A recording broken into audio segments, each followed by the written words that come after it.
Gracias, hermanos, por permitirnos una vez más acercarnos a su hogar, compartir este pan espiritual con cada uno de ustedes, a mis amigos y hermanos de Dafne. Agradezco al Señor porque nos ha mantenido vivos y sanos durante esta pandemia. Pronto, muy pronto, vamos a estar reunidos aquí en nuestro templo.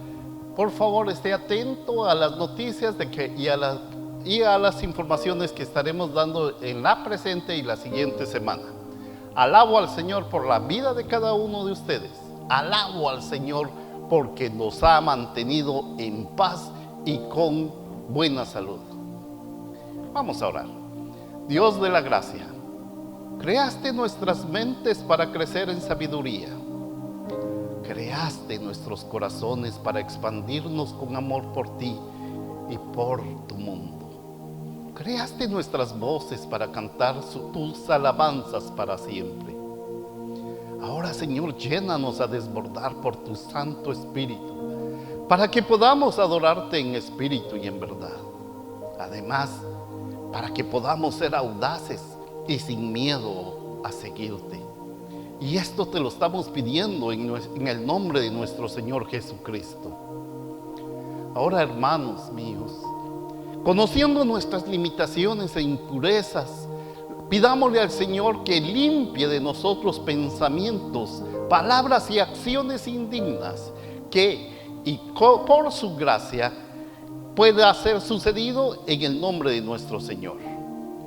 Ahora, Padre, fortalécenos por el Espíritu para ser discípulos intencionales y valientes, incluso cuando el mundo no nos acepte y tampoco la palabra que debemos proclamar no sea aceptada por los demás. Esto te lo estamos pidiendo en el nombre de nuestro Señor Jesucristo. Amén.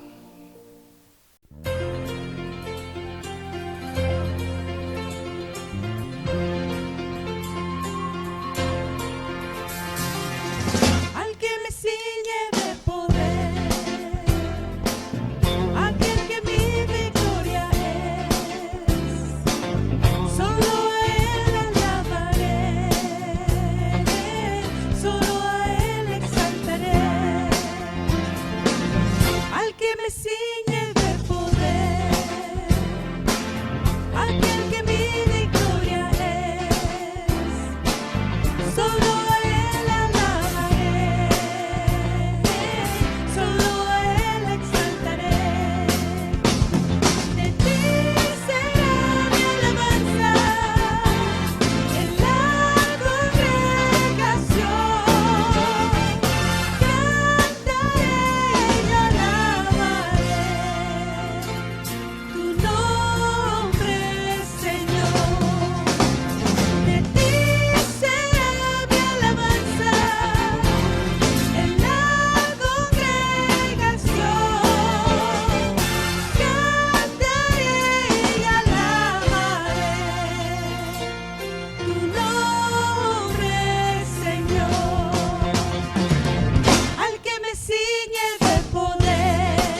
Te alabamos, Señor, y exaltamos porque tú eres nuestra fortaleza, el que nos da la victoria. Te alabamos y te bendecimos porque solo tú mereces toda honra y toda gloria. Presentamos nuestro servicio de adoración, de alabanza a ti, porque solo tú, Señor, eres digno de recibir honra y gloria. Como cada día nos presentamos delante de ti como un altar de adoración a ti, suplicándote que nuestras alabanzas y nuestra adoración no encuentren estorbo para llegar a ti, para que puedan ser recibidas por ti. Por eso, Señor, te pedimos que tú perdones nuestros pecados, que tú perdones nuestras ofensas, que no exista nada entre el cielo y la tierra que impida que esta alabanza de amor, de gratitud pueda llegar a ti como olor fragante. Perdónanos, Señor, por todas las cosas que hacemos, que cometemos y por las que omitimos, Señor, pero que son pecado delante de ti. Nos humillamos delante de tu presencia y te suplicamos que tú nos perdones y que tú sanes nuestra tierra.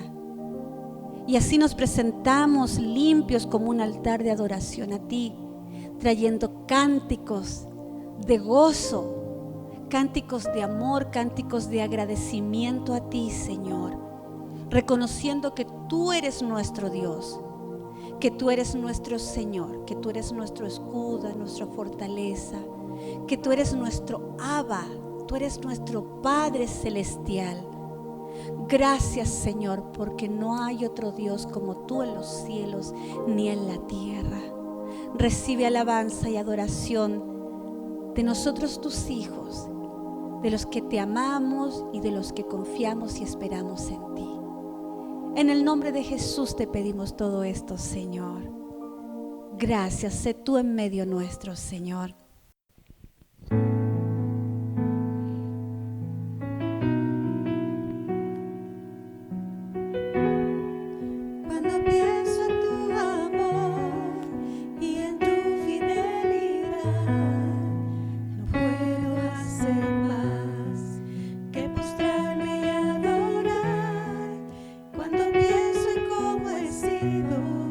Y hasta dónde me has traído,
justicia y tu verdad. Con mi vida quiero adorar.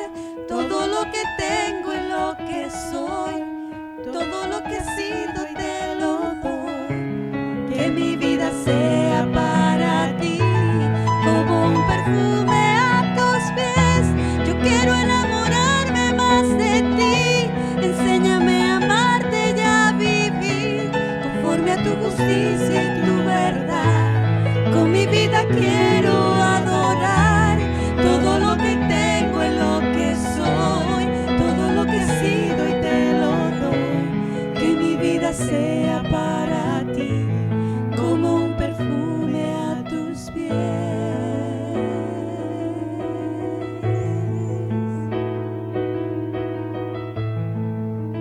Recibe adoración, Señor. Recibe nuestra alabanza. Nos humillamos a tus pies, nos postramos. Recibe adoración, Jesús. Recibe alabanza. Recibe alabanza y corónate con ellas. Gracias, Señor, gracias. Para ti, Señor, toda honra y toda gloria. Te alabamos y te bendecimos. Y te cantamos cánticos de alabanza y adoración a ti. Por amor, por agradecimiento. Porque tú eres bueno. Eres bueno, Señor, y para siempre son tus misericordias. Gracias, Jesús.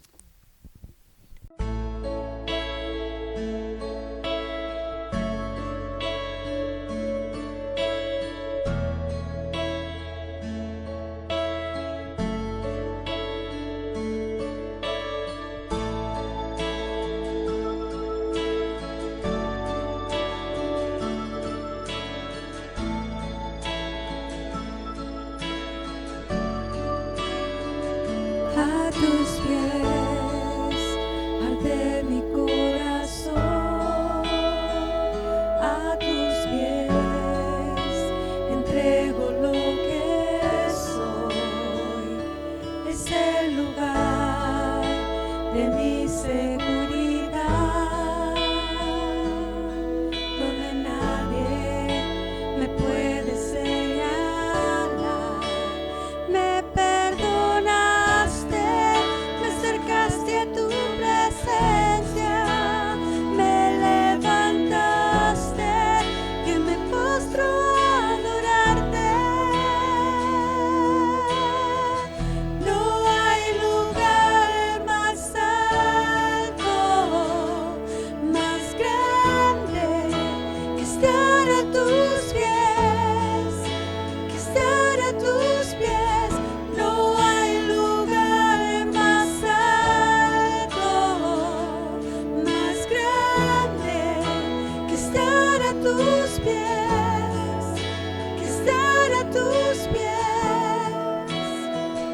A tus pies arde mi corazón, a tus pies entrego lo que soy. Es el lugar de mi seguridad,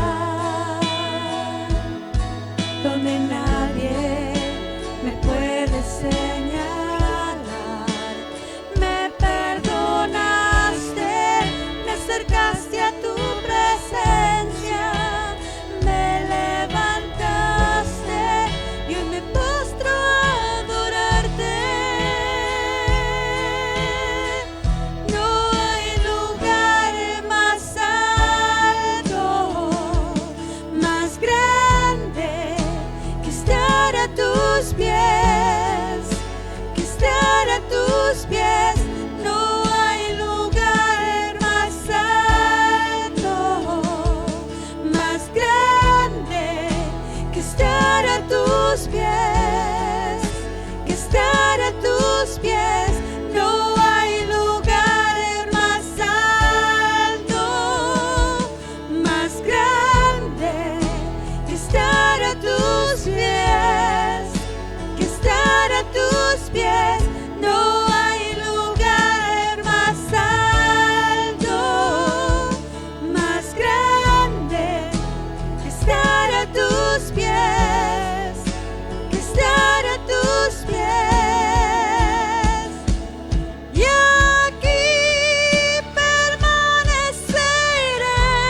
Gracias, Señor, porque no hay lugar más alto que estar rendidos a los pies de Cristo. Gracias, Señor. Gracias, Padre bendito. Dios, renuévanos. Guía nuestros pasos para estar libres del pecado y todas tus trampas. Queremos ser uno con Cristo en la vida, la muerte, a través y solo en tu Espíritu. También hijos y herederos. Nosotros, tu pueblo, tu gente, estamos delante de ti lavados con agua y resucitados en espíritu. Por tu gracia y tu gran gracia, nuestra vida te ofrecemos. Recréanos, Dios, transfórmanos. Lava, oh Dios, a tus hijos e hijas en el nombre del Padre, del Hijo y del Espíritu Santo. Amén. Hermanos y hermanas, en Cristo se nos hace una nueva creación. La vieja vida se ha ido y la nueva vida ha llegado. Sepan que Dios nos ama y nos perdona. Por favor, no tengamos miedo de empezar de nuevo. La lectura bíblica del día de hoy se encuentra en Romanos capítulo 6, del versículo 1 al 11 de la Nueva Versión Internacional. ¿Qué concluiremos? ¿Vamos a persistir en el pecado para que la gracia abunde? De ninguna manera. Nosotros que hemos muerto al pecado, ¿cómo podemos seguir viviendo en él? ¿Acaso no saben ustedes que todos los que fuimos bautizados para unirnos con Cristo Jesús, en realidad fuimos bautizados para participar en su muerte? Por tanto, mediante el bautismo, fuimos sepultados con Él en su muerte, a fin de que, así como Cristo resucitó por el poder del Padre, también nosotros llevemos una vida nueva. En efecto, si hemos estado unidos con Él en su muerte, sin duda también estaremos unidos con Él en su resurrección. Sabemos que nuestra vieja naturaleza fue crucificada con Él para que nuestro cuerpo pecaminoso perdiera su poder, de modo que ya no siguiéramos siendo esclavos del pecado. Porque el que muere queda liberado del pecado. Ahora bien, si hemos muerto con Cristo, confiamos que también viviremos con Él. Pues sabemos que Cristo, por haber sido levantado de entre los muertos, ya no puede volver a morir. La muerte ya no tiene dominio sobre Él. En cuanto a su muerte, murió al pecado una vez y para siempre. En cuanto a su vida, vive para Dios. De la misma manera, también ustedes considérense muertos al pecado, pero vivos para Dios en Cristo Jesús.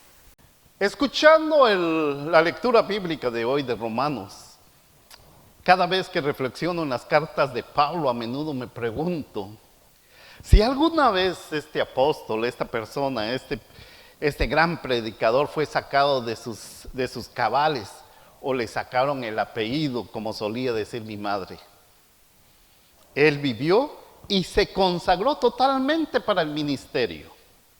Su convicción lo llevó a frecuentes encarcelamientos, señalamientos y desafíos, a tal punto que cuando no estaba en la cárcel, estaba visitando las iglesias, predicando, enseñando, tratando de fortalecer los ministerios e iniciando nuevas iglesias. Si esto parece poco, también hizo todo lo posible para asegurar un liderazgo pastoral sólido. Él era una columna para la iglesia, siempre de guardia, dispuesto a responder al Espíritu Santo y a sus hermanos. Aún con toda esa carga pastoral descrita anteriormente, él también recaudaba dinero para todos los ministerios que Dios lo estaba llamando a comenzar. Este aspecto fue bastante difícil y criticado, aún por los propios hermanos de las congregaciones. Sin embargo, supongo que ninguna de esas actividades del ministerio agotó su energía como lo hicieron las peleas dentro de las congregaciones. Y es que nada puede bajar el espíritu de un predicador como lo son las enemistades y discusiones dentro del cuerpo de Cristo. Déjeme advertirle algo, no es que yo sepa nada de eso. Recuerden, no llevo muchos años en el ministerio, simplemente lo he oído de otras congregaciones. Pablo sabía de los problemas en la iglesia porque siempre estaba tratando de apagar el fuego iniciado por tanto conflicto. Y por sus cartas sabemos de las peleas de la iglesia de Gálatas. Ellos pasaban discutiendo todo el tiempo sobre la circuncisión. ¿Había que circuncidarse para ser seguidor de Jesús? Ya que esa era la marca de inclusión en el pueblo del convenio de Dios, o sea, Israel. Pero los Gálatas no eran los únicos. También tuvo que aconsejar a la iglesia de Corinto, quienes tenían el problema de discriminación en la mesa del Señor. Los miembros ricos e influyentes de la iglesia disfrutaban de un tipo de experiencia de primera clase, completa, con ropa especial, mejor comida, bebida, especiales lugares, mientras que los miembros más pobres y los esclavos se mantenían en la sección económica.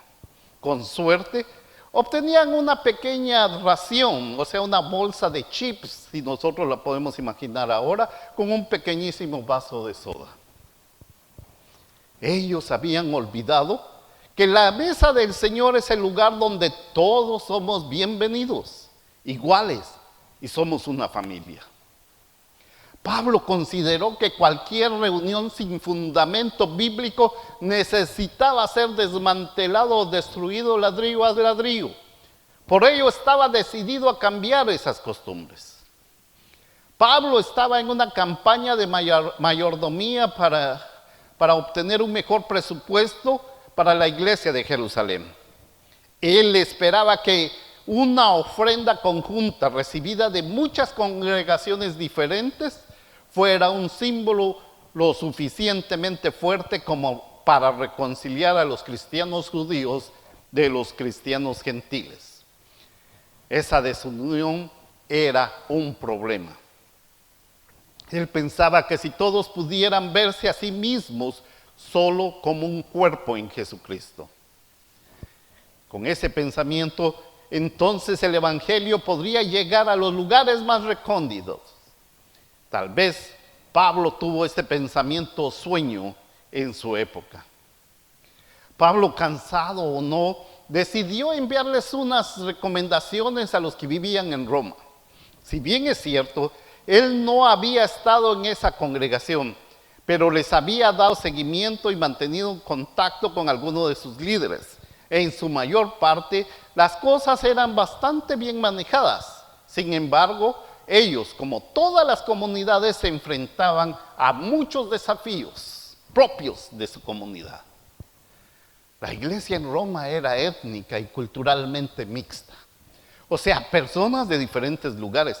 Me recuerda mucho a Toronto, que venían con diferentes experiencias y probablemente diferentes interpretaciones de lo que significa Jesús como Mesías. Igualmente, la iglesia de Roma era una congregación formada por cristianos judíos y cristianos gentiles. Dada toda esa diferencia, era solo cuestión de tiempo antes de que estallara una lucha de poder o antes de que el pueblo comenzara a dividirse debido a desacuerdos puramente teológicos o de interpretación de hombres. Así que Pablo eligió escribir a los romanos una carta en la que afrontaría los problemas de interpretación. Un aspecto esencial para él fue la unidad en Cristo, un don que les otorgó la gracia de Dios, así como la necesidad de su respuesta de vivir una vida nueva. Las escrituras de hoy, del capítulo 6, se encuentran cerca de la mitad de la carta de los romanos, en la cual aborda los temas punto por punto.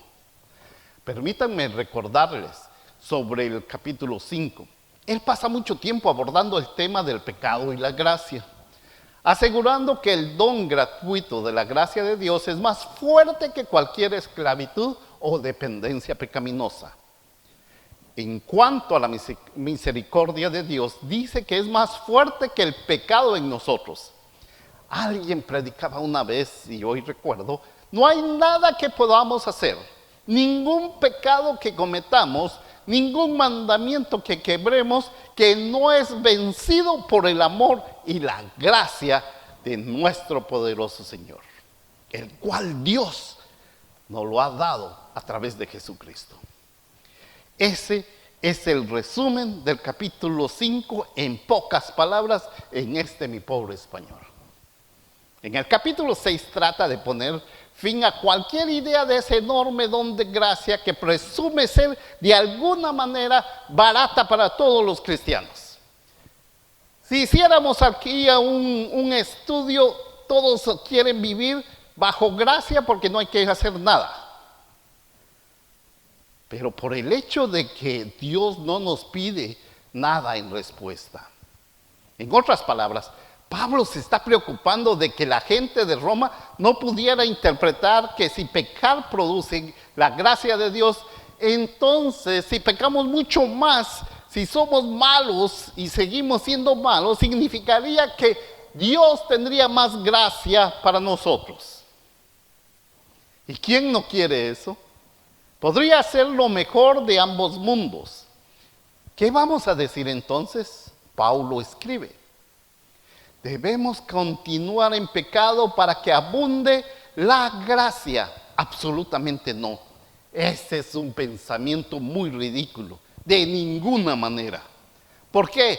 ¿Cómo podemos los que morimos por el pecado seguir viviendo en el pecado? ¿No saben que todos los que hemos sido bautizados en Cristo, fuimos bautizados también en su muerte? Por lo tanto, hemos sido enterrados con Jesucristo por el bautismo hasta la muerte. ¿Para qué?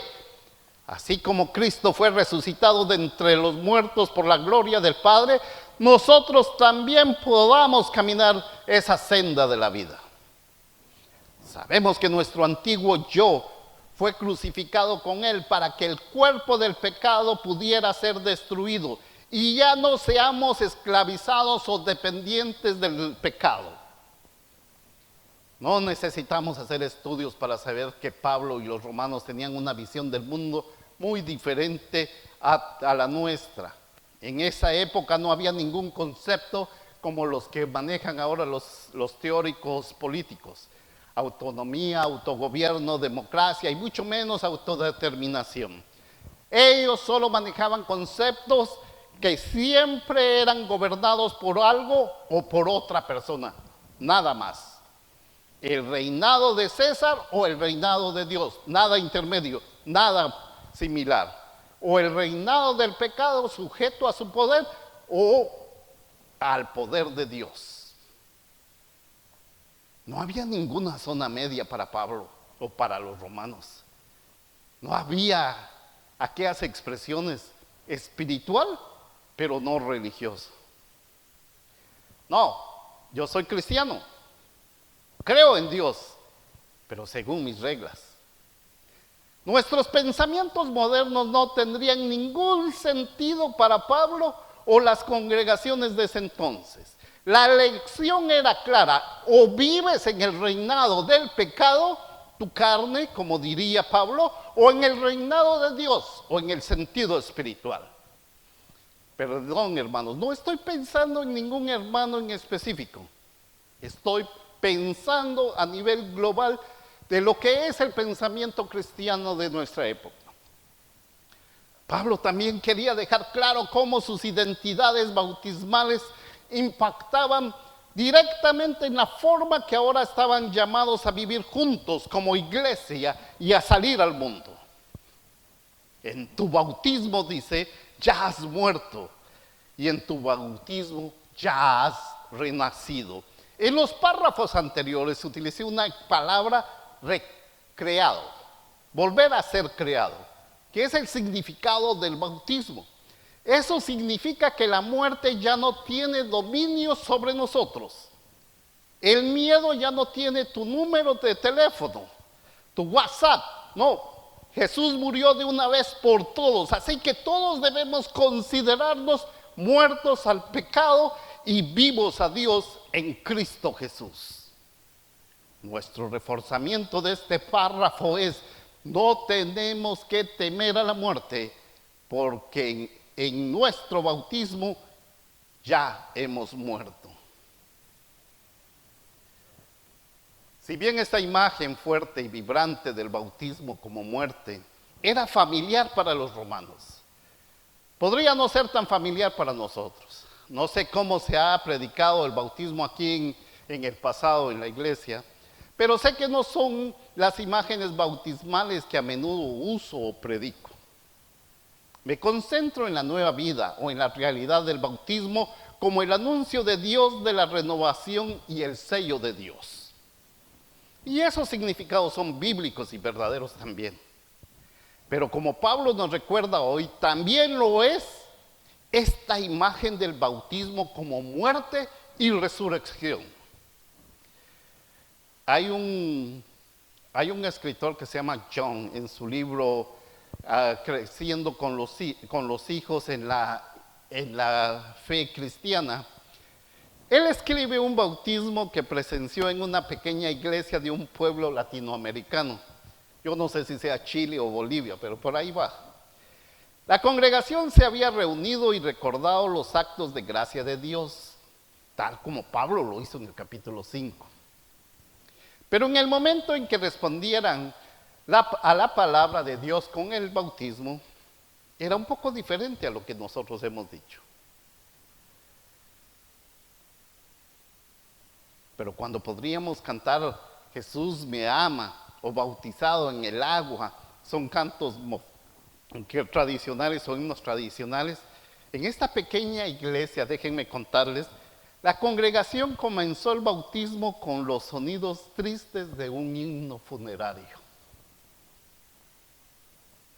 El pastor o el ministro vio una procesión solemne moverse por el pasillo central.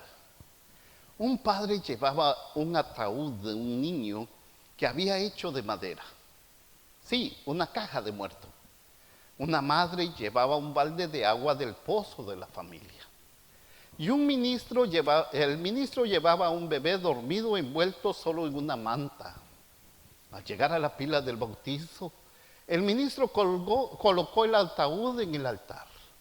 La madre vertió el agua en el ataúd y cubrió la piel del bebé que al momento de percibir el sonido despertó, ya que también lo cubrieron con aceite.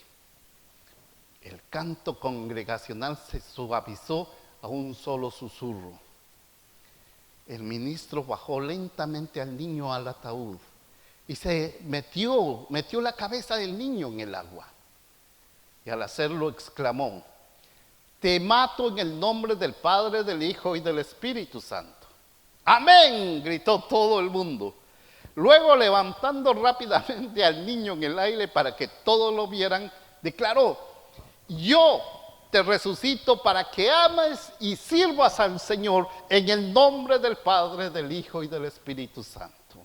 Y con esas palabras de renacimiento y resurrección, la congregación inmediatamente interrumpió en un alegre himno de resurrección.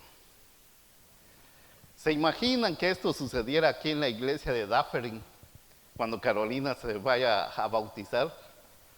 Sería un bautismo que no olvidaríamos, ¿verdad? En una imagen poderosa.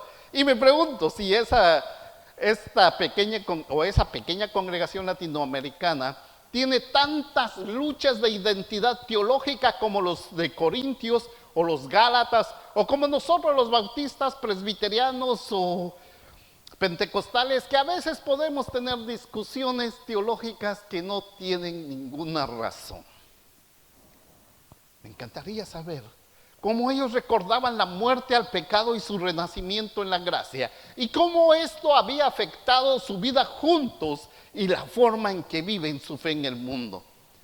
Posiblemente la realidad de que cada bautismo se convierta en un momento de resurrección. Asumo que los mantiene fundamentados en lo que significa estar plenamente vivos ante Dios en Cristo Jesús.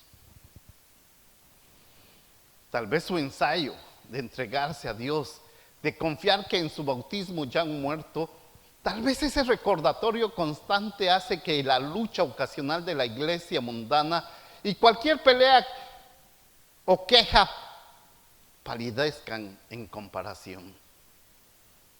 Tal vez nos ayude a mantener nuestro enfoque en vivir como un solo cuerpo en Cristo y no en pensar que tenían que estar de acuerdo todo el tiempo, quizás.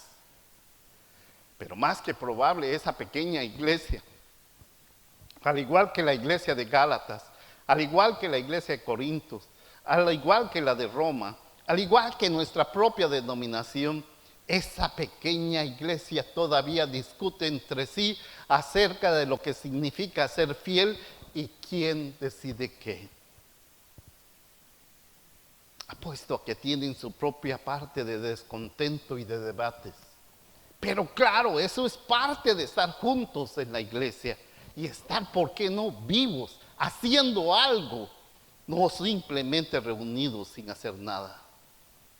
Pablo trató de hacer conciencia con sus palabras a los romanos, al menos que en los bautismales se levanten los ojos y vean la imagen más grande de Dios, la imagen que les recuerde que en su bautismo ya han muerto a todos los que los separa de Dios y los demás.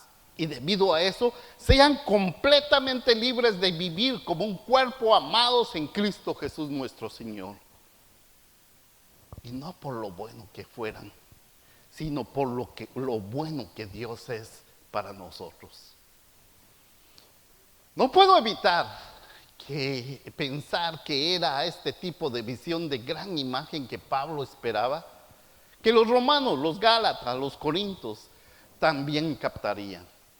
Me imagino que es cuando vivió y respiró el aire del ministerio. Pablo todavía pasaba tanto tiempo predicando y escribiendo sobre la gracia audaz, la vida bautismal, lo que significa ser uno en Cristo, para que aquellos y nosotros nunca olvidemos bajo quién vivimos y viviremos desde ahora y para siempre.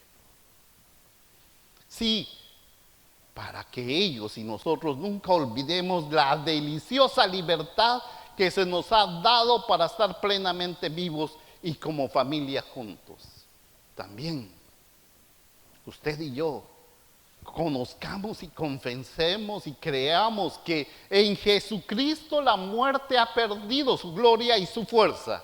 Y en Jesucristo la gracia y la misericordia de Dios se han desatado para crear cristianos fuertes en nuestro mundo. Así que en este día, siguiendo la tradición del ministro latinoamericano, permitan que yo los mate en el nombre del Padre, del Hijo y del Espíritu Santo y los resucite para amar y servir al Señor en el nombre del Padre, del Hijo y del Espíritu Santo. Amén. Gracias a Dios.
en la tierra, en el cielo, tu luz brillará, Señor, y tu luz disipará toda tiniebla en el nombre de Jesús. Gracias, Padre, te entregamos honra y gloria. Y gracias porque tú nos entregas la victoria. Gracias porque, como dice tu palabra, todo lo puedo en Cristo que me fortalece.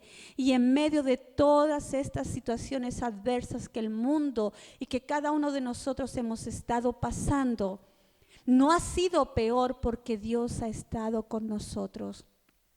Por sobre todo se haga la voluntad de Dios sobre nuestras vidas, sobre tu vida.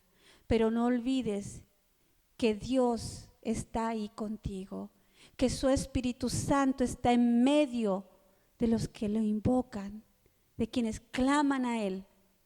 Todo lo que tenemos que hacer es clamar al nombre de Cristo y pedirle al Padre consuelo, sanidad, provisión, alegría, gozo, fortaleza. Lo que necesites está al alcance de clamar a Dios. Gracias, Señor, porque cada día todo lo que hacemos es una oportunidad para entregarte honra y gloria. Estamos vivos porque a ti te ha complacido entregarnos un día más de aliento de vida, y por ello gracias. Gracias porque podemos ser canal de bendición para otros hermanos que no están pudiendo llegar a las iglesias, que no nos estamos pudiendo congregar, Señor, pero aquí estamos unidos en un mismo espíritu, con cada persona que está viendo este video, cada persona que está escuchando estas alabanzas, la predicación. Nos sincronizamos en un mismo corazón con Dios Padre, Hijo y Espíritu Santo. Y pedimos a Dios que tú abras los oídos espirituales para que cada persona que escuche la alabanza, escuche el mensaje que tú tienes para ellos, pueda escuchar tus palabras de amor, pueda escuchar tu guía, tu consejo, pueda recibir ese pan espiritual que tiene para su vida.